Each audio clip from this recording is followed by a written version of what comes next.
Hi guys! So tomorrow nga ay birthday ko at may early gift sa akin ang aking Generous Mars. Ayan. So may pa-letter yan. Ayan. Sabi niya dyan, ang ganda-ganda mo. Sobra. Ang ganda mo. Kamukha mo si Marian Rivera. Charot. Ayan na nga, i-open na natin ang kanyang gift for me. Alam niyo ba yung nagbigay nito sa akin ay sobrang bait na tao, no? Grabe. Mauutangan mo talaga yan. Charot. Ayan. So sobrang bait. So thank you. Thank you so much. Ayan. So, i-open na nga natin. Ayan.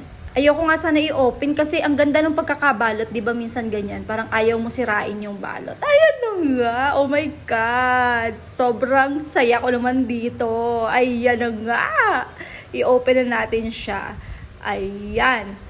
Oh my God. Ano kaya yan? Ano kaya yan? Hulaan nyo guys. Ayan. Happiness. Assorted chocolates.